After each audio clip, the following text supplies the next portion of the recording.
Welcome to the Leo. YCP పరిస్థితి ఇప్పుడు ఎలా మారింది అంటే కక్కలేక మింగలేక, అంటే కరెక్ట్గా గొంతుకులు ఆగిపోయింది. అలాగని చెప్పి బయటికి రాదు, అలాగని చెప్పి లోనకి వెళ్దాం. అలాంటి పరిస్థితి ఇప్పుడు వైసీపీ నాయకులకు ఏర్పడింది. ఎందుకు ఏర్పడింది అంటే చంద్రబాబు గారు అమరావతి విషయంలో వైసీపీకి చెక్ పెట్టబోతున్నారు. సో అది వైసీపీ రాజకీయ భవిష్యత్తుని తారుమారు చేసే అవకాశం ఉంది. జగన్మోహన్ రెడ్డి కూడా బయటకు వచ్చి సమాధానం చెప్పకపోతే ఇరకాటంలో పడే అవకాశం ఉంది. సమాధానం చెప్పాల్సిన పరిస్థితి కన్నా ఖచ్చితంగా కూటమి ప్రభుత్వం కల్పిస్తే ఖచ్చితంగా జగన్మోహన్ రెడ్డి రాజకీయ భవిష్యత్తు మీద ఒక అంచనా అయితే వచ్చేస్తుంది. అయితే ఏంటి అమరావతి మీద అంటే ఈ నెల 28న క్యాబినెట్లో రాష్ట్రం ప్రత్యేకంగా అసెంబ్లీ సమావేశమై ఒక తీర్మానం చేయబోతుంది. ఏదైతే పునర్విభజన చట్టం సెక్షన్ 5లో మార్పులు చేర్పులు చేయాలనేది అందులో రాష్ట్ర ప్రభుత్వం ఆమోదం. సో దాన్ని అసెంబ్లీలో ఆమోదించి పార్లమెంటుకు పంపి అక్కడ కూడా ఆమోదింపజేయాలి అనేది ఆలోచన. సో ఇది నిన్న చంద్రబాబు గారు చెప్పారు. ఎప్పుడైతే చంద్రబాబు గారు అసెంబ్లీ సమావేశాలు ఏర్పాటు చేసి ఆమోదించి దాన్ని కేంద్రానికి పంపుతున్నామన్నామో వైసీపీ గుండెల్లో అలజడి మొదలైంది. ఎందుకు అలజడి మొదలైందంటే ఆషామాషి వ్యవహారం కాదు. చంద్రబాబు గారు తీసుకున్న నిర్ణయం చిన్నది కాదు. వైసీపీ రాజకీయ భవిష్యత్తుని తేల్చేసేటువంటి నిర్ణయం. దాంతో ఏం చేశారు, ముందు కవర్ చేయటం కోసం అని చెప్పి సజ్జల రామకృష్ణారెడ్డిని బయటకు వదిలారు. మీకు గుర్తుందో లేదో, అమరావతి విషయం వచ్చిన ప్రతిసారి సజ్జల రామకృష్ణారెడ్డి బయటకు వస్తాడు. గతంలో కూడా ఏదో వేటు న్యూస్ కన్క్లేవ్ ఏదో నిర్వహిస్తే అందులో కూడా అమరావతి గురించి సజ్జల రామకృష్ణారెడ్డి మాట్లాడాడు. సో అలా అమరావతి విషయం వచ్చినప్పుడల్లా బయటకు వచ్చే వ్యక్తి ఎవరయ్యా అంటే సజ్జల రామకృష్ణారెడ్డి. నిన్న కూడా బయటకు వచ్చి ఏం మాట్లాడాడు, మేము అమరావతికి వ్యతిరేకం కాదు అన్నారు. ప్రజలు కాండ్రించి ఉమరం మొహం మీద జగన్మోహన్ రెడ్డి 5 ఏళ్లలో 3 రాజధానుల పేరుతో అమరావతిని శ్మశానం అన్నది వీళ్ళే, ఎడారి అన్నది వీళ్ళే, చంద్రబాబు నాయుడు ఇన్సైడ్ ట్రేడింగ్ పేరుతో దోచుకున్నారు అన్నది వీళ్ళే, ముందు 2014 తర్వాత అమరావతికి ఓకే చెప్పింది కూడా వీళ్ళే. ఇన్ని చేసి ఇప్పుడు అమరావతి రాజధాని, మేము అందులో మార్పు లేదు అని సజ్జల రామకృష్ణారెడ్డి చేత జగన్మోహన్ రెడ్డి చెప్పించే ప్రయత్నం చేశాడు. అంటే మొన్న ప్రజలు కొట్టిన చావు దెబ్బ జగన్మోహన్ రెడ్డికి తత్వం బోధపడేటట్టు చేసింది. 3 రాజధానులు కర్రాఖండిగా జగన్మోహన్ రెడ్డి 5 ఏళ్ల పాటు 3 రాజధానుల మీదే పట్టుబట్టాడు. ఈవెన్ 5 ఏళ్ల పాటు అమరావతి రైతులు ఉద్యమం చేస్తే రోజు వాళ్ళ ముందు నుంచి తిరిగాడు తప్ప ఏ రోజు కాన్వాయ్ ఆపి ఏంటి మీ బాధ ఏంటి, అమరావతి రాజధాని ఇది ఎక్కడికి పోదు, నేను దీనికి న్యాయం చేస్తానని ఏ రోజైనా చెప్పాడా? పైగా వాళ్ళకి వ్యతిరేకంగా ఆపోజిట్ టెంట్లేంచి 3 రాజధానులతో ఉద్యమం నడిపాడు. ఈ 3 రాజధానుల ఉద్యమంలో కూర్చున్న వాళ్ళు ఎక్కడోళ్ళో తెలుసా, అక్కడక్కడ కూలి పని చేసుకునే వాళ్ళని కూర్చోబెట్టి రోజుకి 500 రూపాయలు బిర్యానీ ప్యాకెట్ ఇచ్చి వాళ్ళతో పాటు ఉద్యమం చేయించాడు.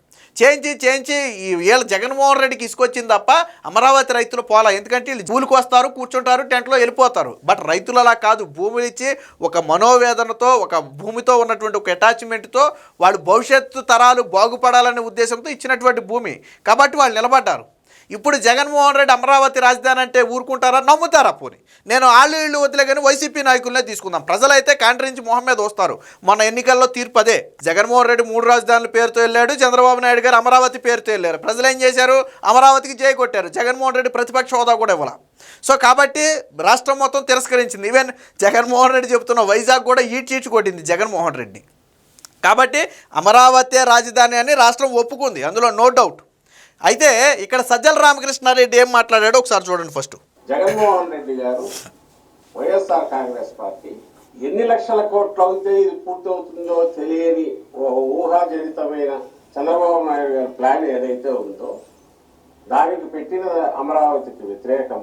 అట్ ది సేమ్ టైం ఏ అమరావతి అయితే ప్రజల రాజధానిగా అందరి ప్రజల ఆకాంక్షగా ఉండేదానికి ఆయన ఎప్పుడూ వ్యతిరేకం కాదు. విన్నారు కదా, ఇక్కడ సజ్జల రామకృష్ణారెడ్డి ఏం చెప్పాడంటే అసలు ఎంత ఖర్చు అవుతుందో తెలియని ఊహాజనితమైన అమరావతికి జగన్ వ్యతిరేకం తప్ప నిజమైన ప్రజా రాజధానికి జగన్ వ్యతిరేకం కాదు అని అన్నాడు. సరే, ఇప్పుడు చంద్రబాబు గారు కూటమి పాలనని కొద్దిసేపు పక్కన పెడదాం. 5 ఏళ్ల పాటు జగన్మోహన్ రెడ్డి సీఎంగా ఉన్నాడు. సరే, చంద్రబాబు గారు మీ దృష్టిలో ఊహాజనితమైన రాజధానే, ఓకే రైట్. దానికి ఎక్కువ ఖర్చు అవుతుందని మీరు ఫీల్ అయ్యారు. ఓకే, తప్పు లేదు. మరి అప్పుడు జగన్మోహన్ రెడ్డి ఏం చేయాలి?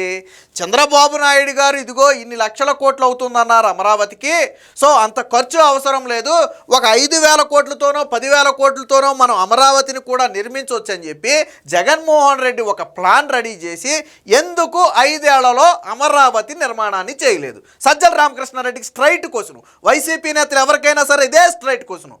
సజ్జల రామకృష్ణారెడ్డి చెప్పింది చంద్రబాబు గారు ఊహాజనితమైన రాజధాని అమరావతికి వ్యతిరేకం. ఓకే, దాన్ని పక్కన పెడేద్దాం. ఆయన టర్మ్లో ఊహాజనిత రాజధాని అనుకుందాం కాసేపు.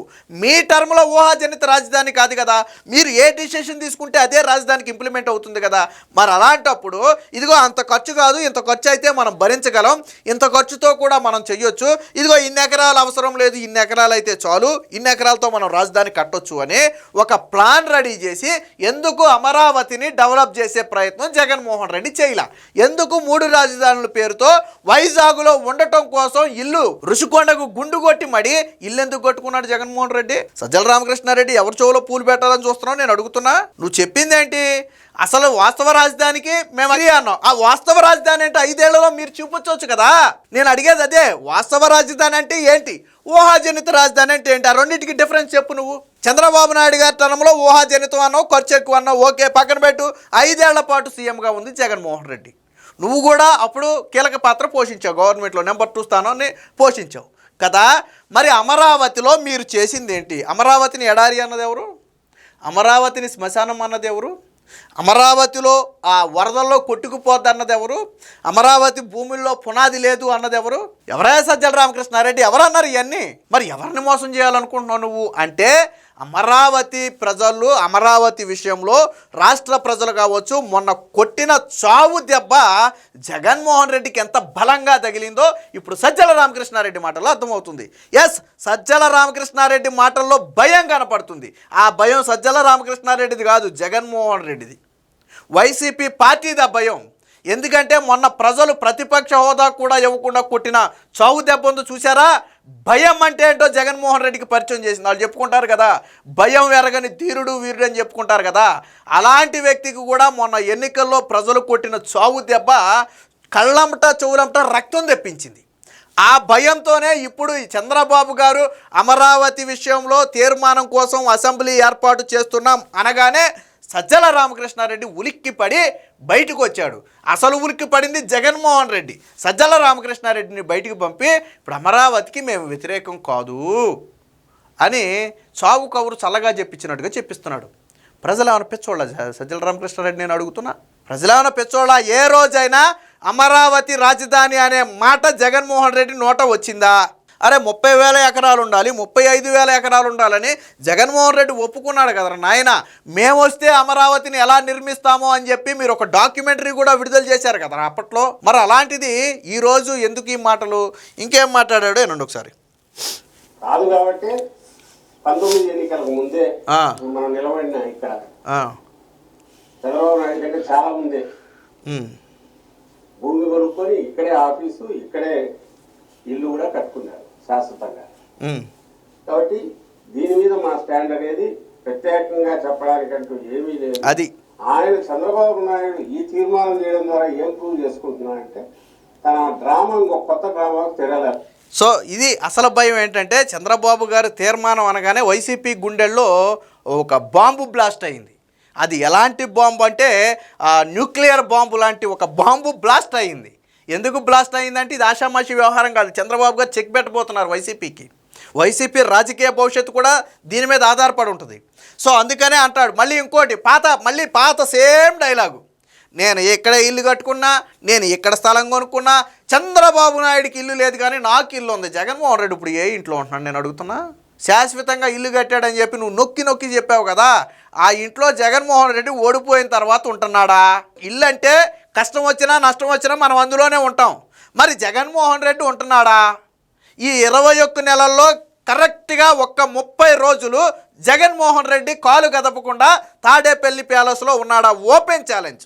కరెక్ట్గా 30 రోజులు కంటిన్యూగా తాడేపల్లి ప్యాలెస్లో జగన్మోహన్ రెడ్డి ఉన్నాడా? లేడు కదా. ఎక్కడ ఉన్నాడు ఇప్పుడు?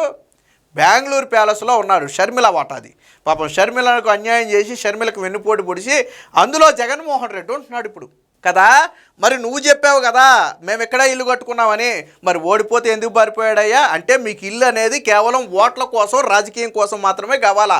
ఈ తాడేపల్లి ఇంటిని ఎప్పుడు వాడతారో తెలుసా వీళ్ళు?